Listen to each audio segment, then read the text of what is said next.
Assalamualaikum warahmatullahi wabarakatuh. Selamat pagi teman-teman semua.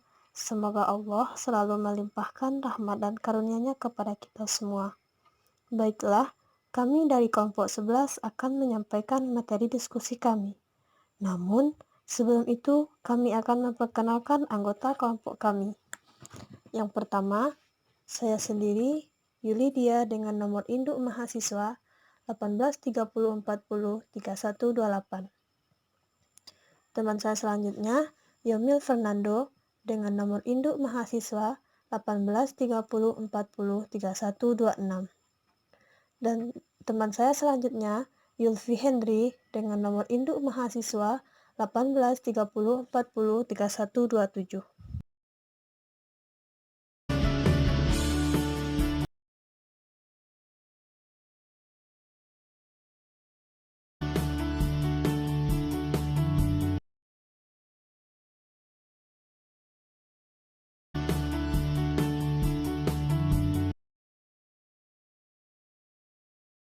Baiklah, materi yang akan kami bahas adalah beberapa kasus fraud. Selamat menyaksikan dan mendengarkan. Nah, sebelum kita masuk kepada kasus fraud, saya akan menjelaskan terlebih dahulu mengenai fraud tersebut, di mana fraud itu adalah kecurangan, yaitu tindakan ilegal yang dilakukan satu orang atau sekelompok orang secara sengaja atau terencana yang menyebabkan orang atau sekelompok mendapatkan keuntungan dan merugikan orang atau sekelompok lain. Selanjutnya, yaitu fraudulent financial reporting. Artinya kecurangan laporan keuangan, di mana salah saji atau pengabaian jumlah dan pengungkapan yang disengaja dengan maksud menipu para pemakai laporan. Selanjutnya, kejadian-kejadian yang menandai terjadinya kecurangan atau fraud. Pertama, yaitu manajemen senior yang sangat menguasai. Kedua, kemerosotan atau kemunduran dari mutu pendapatan. Ketiga, kondisi usaha yang dapat menciptakan tekanan yang tidak biasa. Keempat, struktur korporat yang rumit. Kelima, lokasi usaha yang menyebar secara luas disertai oleh manajemen yang disentralisasi secara ketat dengan sistem pelaporan tanggung jawab yang tidak memadai. Selanjutnya, salah saji yang timbul karena kecurangan pelaporan keuangan. Kecurangan pelaporan keuangan biasanya dilakukan karena dorongan dan ekspektasi terhadap prestasi kerja manajemen. Salah saji yang timbul karena kecurangan terhadap pelaporan keuangan lebih dikenal dengan istilah ketidakberesan. Bentuk kecurangan seperti ini seringkali dinamakan kecurangan manajemen. Misalnya, berupa manipulasi, pemalsuan, dan pengubahan terhadap catatan akuntansi atau dokumen pendukung yang merupakan sumber penyajian laporan keuangan. Kesengajaan dalam salah menyajikan atau sengaja menghilangkan suatu transaksi, kejadian, atau informasi penting dari laporan keuangan. Untuk itu, sebaiknya Anda mengikuti auditing workshop dan fraud workshop. Salah saji yang berupa penyalahgunaan aktiva. Jenis ini biasanya disebut kecurangan karyawan. Salah saji yang berasal dari penyalahgunaan aktiva meliputi penggalapan aktiva perusahaan yang mengakibatkan laporan keuangan tidak disajikan sesuai dengan prinsip-prinsip akuntansi yang berlaku umum. Baiklah, setelah saya jelaskan mengenai fraud, saya akan masuk kepada studi kasus dari fraud tersebut. Yang pertama yaitu skandal manipulasi laporan keuangan PT Kimia Farma Tbk, di mana permasalahannya yaitu PT Kimia Farma adalah salah satu produsen obat-obatan milik pemerintah di Indonesia. Pada audit tanggal 31 Desember 2001, manajemen Kimia Farma melaporkan adanya laba bersih senilai 132 miliar dan laporan tersebut diaudit oleh Hans Tuanakota dan Mustafa atau HTM. Akan tetapi, Kementerian BUMN dan Bapep- Bapepam menilai bahwa laba bersih tersebut terlalu besar dan mengandung unsur rekayasa. Setelah dilakukan audit ulang, pada 3 Oktober 2002, laporan keuangan Kimia Farma tahun 2001 disajikan kembali karena telah ditemukan kesalahan yang cukup mendasar. Pada laporan keuangan yang baru, keuntungan yang disajikan hanya sebesar 99,56 miliar atau lebih rendah sebesar 32,6 miliar atau 24,7% dari laba awal yang dilaporkan. Kesalahan itu timbul pada unit industri bahan baku, yaitu kesalahan berupa overstated, penjualan sebesar 2,7 miliar, pada unit logistik sentral berupa overstated, persediaan barang sebesar 23,9 miliar. Pada unit perdagangan besar farmasi berupa overstated persediaan sebesar 8,1 miliar dan overstated penjualan sebesar 10,7 miliar.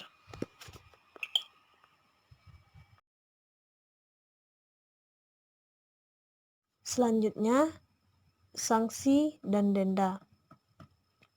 Sehubungan dengan temuan tersebut, maka sesuai dengan pasal 102 Undang-Undang Nomor 8 Tahun 1995 tentang pasar modal dan pasal 61 Peraturan Pemerintah Nomor 45 Tahun 1995, pasal 64 Peraturan Pemerintah Nomor 45 Tahun 1995 tentang penyelenggaraan kegiatan di bidang pasar modal, maka PT Kimia Farma Tbk dikenakan sanksi administratif berupa denda, yaitu sebesar 500 juta rupiah. Selanjutnya, keterkaitan akuntan terhadap skandal PT Kimia Farma Tbk. Pada saat audit 31 Desember 2001, akuntan belum menemukan kesalahan pencatatan atas laporan keuangan. Tapi setelah audit intern 2002, akuntan publik Hans Tuanakota Mustafa atau HTM menemukan kesalahan pencatatan atas laporan keuangan, sehingga Bapepam sebagai lembaga pengawas pasar modal bekerjasama dengan Direktorat Akuntansi dan Jasa Penilai Direktorat Jenderal Lembaga Keuangan yang mempunyai kewenangan untuk mengawasi para akuntan publik untuk mencari bukti-bukti atas keterlibatan akuntan publik dalam kesalahan pencatatan laporan keuangan pada PT Kimia Farma Tbk untuk tahun buku 2001. Selanjutnya, kesalahan pencatatan laporan keuangan Kimia Farma tahun 2001. Badan Pengawas Pasar Modal atau Bapepam menilai kesalahan pencatatan dalam laporan keuangan PT Kimia Farma Tbk tahun buku 2001 dapat dikategorikan sebagai tindak pidana di pasar modal. Kesalahan pencatatan itu terkait dengan adanya rekayasa keuangan dan menimbulkan pernyataan yang menyesatkan kepada pihak-pihak yang berkepentingan. Bukti-bukti tersebut antara lain adalah kesalahan pencatatan apakah dilakukan secara tidak sengaja atau memang sengaja diniatkan. Tapi bagaimanapun pelanggarannya tetap ada karena laporan keuangan itu lebih dipakai investor untuk bertransaksi. Seperti diketahui, perusahaan farmasi itu sempat melansir laba bersih sebesar 132 miliar dalam laporan keuangan tahun buku 2001. Namun, Kementerian Badan Usaha milik negara selaku pemegang saham mayoritas mengetahui adanya ketidakberesan laporan keuangan tersebut, sehingga meminta akuntan publik Kimia Farma yaitu Hans Tuanakota dan Mustafa atau HTM menyajikan kembali laporan keuangan Kimia Farma tahun 2001. HTM sendiri telah mengkoreksi laba bersih Kimia Farma tahun buku 2001 menjadi 99 miliar.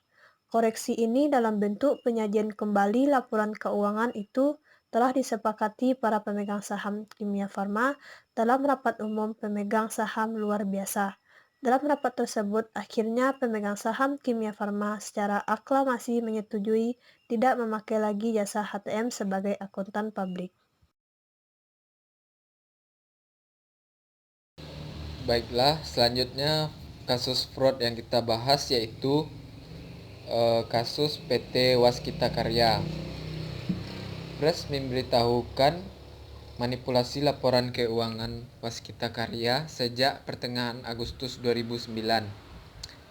Berbagai istilah digunakan untuk fraud ini seperti manipulasi laporan keuangan, overstate, penggelembungan, markup, kelebihan pencatatan laba, dan seterusnya. Kementerian Negara BUMN menonaktifkan 2 direktur PT Waskita Karya terkait kasus kelebihan pencatatan pada laporan keuangan tahun 2004 sampai 2008. Kasus penggelembungan aset di PT Waskita Karya Persero ini mencuat ketika terjadi penggantian direksi. Direktur utama pengganti tidak menerima begitu saja laporan keuangan manajemen lama dan kemudian meminta pihak ketiga lain untuk melakukan audit mendalam atas akun tersebut. Dalam laporan keuangan tahun 2008, diungkapkan bahwa terdapat salah saji atau penggelembungan aset di tahun 2005 sebesar 5 miliar. Nilai 5 miliar tersebut terdiri dari 2 proyek yang sedang berjalan. Proyek yang pertama adalah proyek renovasi kantor Gubernur Riau. Proyek ini dimulai pada tahun 2004 dan sudah selesai 100%. Nilai kontrak sebesar 13,8 miliar. Namun pada akhir tahun 2005 terdapat pekerjaan tambahan kurang senilai 3 miliar. Sampai dengan akhir tahun 2008 saldo tersebut masih muncul di neraca perusahaan sebagai tagihan bruto pada pemberi kerja. Proyek yang kedua yaitu proyek penggabungan gelanggang olahraga. Bisa dia pun kan. Berhenti loh.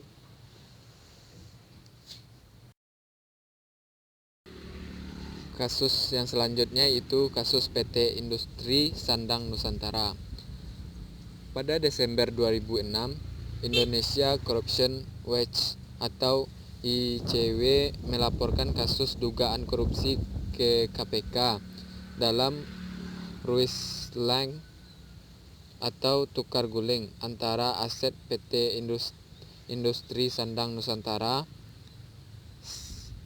sebuah BUMN yang bergerak di bidang tekstil, dengan aset PT GDC, sebuah perusahaan wisata. Dalam ruislang tersebut, PT ISN ini menukarkan tanah seluas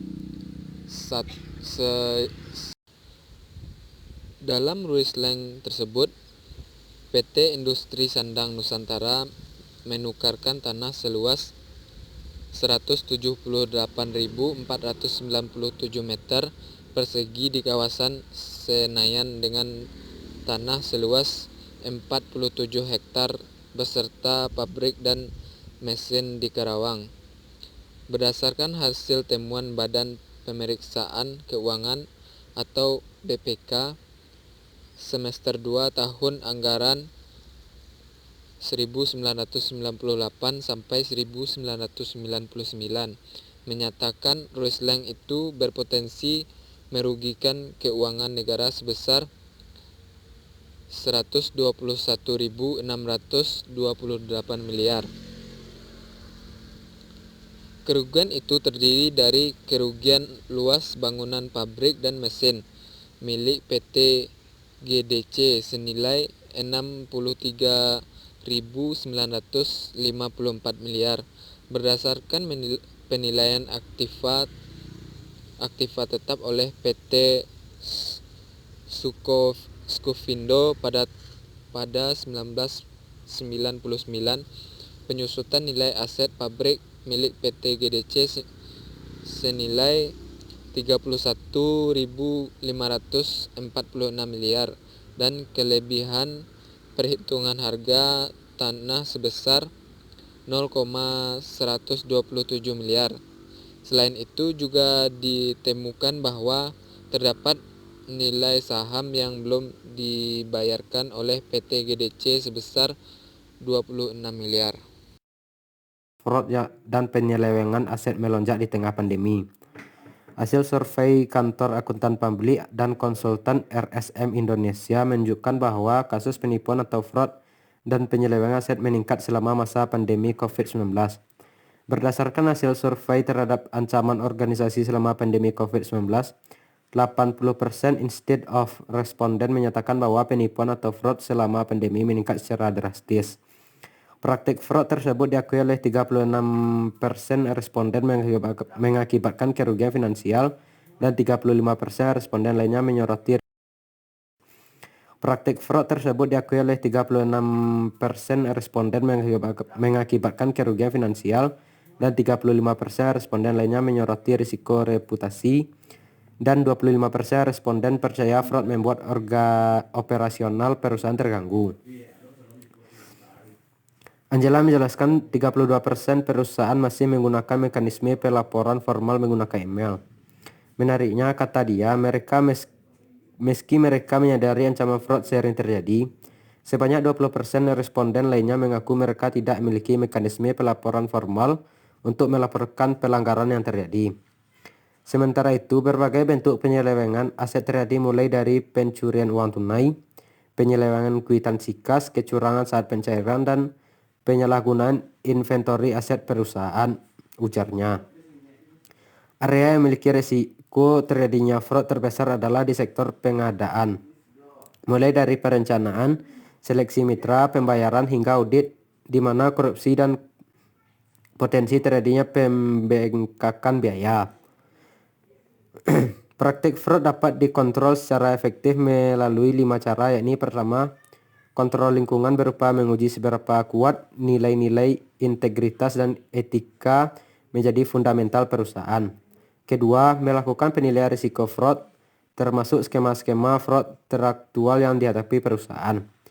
Ketiga, merancang dan mengimplementasikan aktivitas anti kontrol fraud mulai dari kebijakan dan prosedur. Keempat, membagikan informasi dan komunikasi. Kelima, melakukan pengawasan aktivitas termasuk siapa yang bertanggung jawab menindaklanjuti setiap laporan disampaikan.